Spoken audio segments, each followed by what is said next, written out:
Di tepi hutan yang rimbun, tersembunyi sebuah gubuk kecil yang hampir tak terlihat oleh mata. Di sanalah tinggal seorang gadis yatim piatu bernama Elara. Setiap pagi, Elara membawa payung warna-warni buatan tangannya ke desa terdekat. Kadang payung itu terjual, kadang tidak. Tapi penduduk desa yang iba pada kebaikan hatinya sering memberinya makanan. Dan Elara selalu membalas dengan membuatkan payung indah secara cuma-cuma. Meski hidup sebatang kara, Elara tak pernah merasa kesepian. Ia menemukan kebahagiaan dalam hal-hal kecil, seperti mendengarkan suara burung bernyanyi atau desiran angin yang melewati pepohonan. Suatu sore, saat mencari kayu bakar, Elara mendengar suara gemerisik keras. Ia mengintip dari balik semak dan melihat seekor harimau besar hendak menerkam seekor kelinci putih.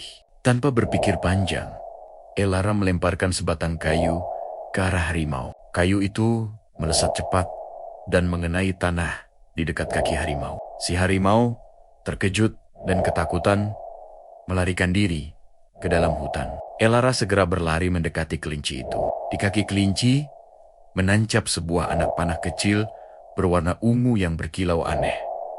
Jelas, itu panah beracun. Dengan sangat hati-hati, Elara mencabut anak panah tersebut. Kelinci itu meringis kesakitan. Elara segera mengoleskan ramuan penyembuh rahasia Turentemuran keluarganya pada luka itu. Kelinci itu meringkuk, tampak lemah, namun berusaha bertahan. Karena hari mulai gelap dan hujan deras turun, Elara memutuskan membawa kelinci itu pulang.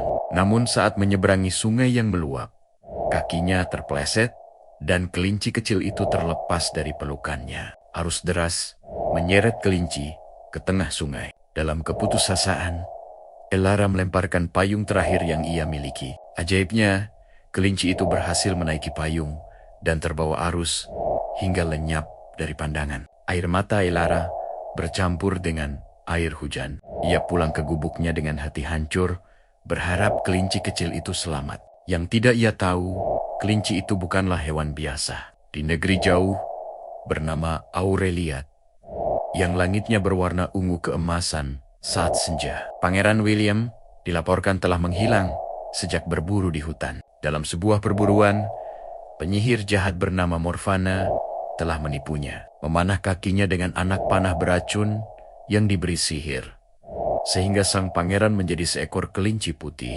Ia dibuang ke hutan agar menjadi santapan binatang buas. Setelah hanyut, ternyata kelinci itu terbawa ke danau suci di perbatasan Aureliat, di mana airnya memiliki kekuatan penyembuhan untuk mematahkan sihir jahat. Begitu tubuhnya menyentuh air danau, bentuk aslinya kembali. Lukanya telah sembuh. Pangeran William muda yang tampan, dengan mata sewarna langit musim semi. Tak ingin melupakan penyelamatnya, William memulai pencarian ke seluruh negeri. Bertanya kepada setiap orang, siapa pemilik payung yang indah ini. Berbulan-bulan ia mencari, hingga akhirnya tiba di desa kecil di tepi hutan. Ketika melihat payung buatan tangan di sebuah pasar, ia langsung tahu, ini karya yang sama. Tak lama kemudian, ia menemukan Elara, yang kaget melihat seorang pangeran berlutut di hadapannya, menawarkan tangan dan mahkota yang indah. Elara menceritakan tentang ramuan keluarganya dan tentang Morfana. Ternyata, dalam buku tua milik keluarganya, tercatat bahwa penyihir itu hanya bisa dikalahkan dengan ramuan terang hati. Sebuah ramuan yang hanya bisa dibuat oleh seseorang dengan niat paling murni. Bersama, mereka menyiapkan ramuan itu. Dengan keberanian dan kebijaksanaan Elara, mereka berhasil mengalahkan Morfana yang penuh tipu daya. Sang penyihir akhirnya kehilangan kekuatan gelapnya dan dihukum di negeri tanpa cahaya. Elara dan William menikah di istana megah berkilauan di tengah tamen-tamen bunga emas Aureliat. Di sana, langit tak pernah benar-benar gelap, selalu berpendar lembut seperti fajar. Mereka memerintah dengan bijaksana dan penuh cinta.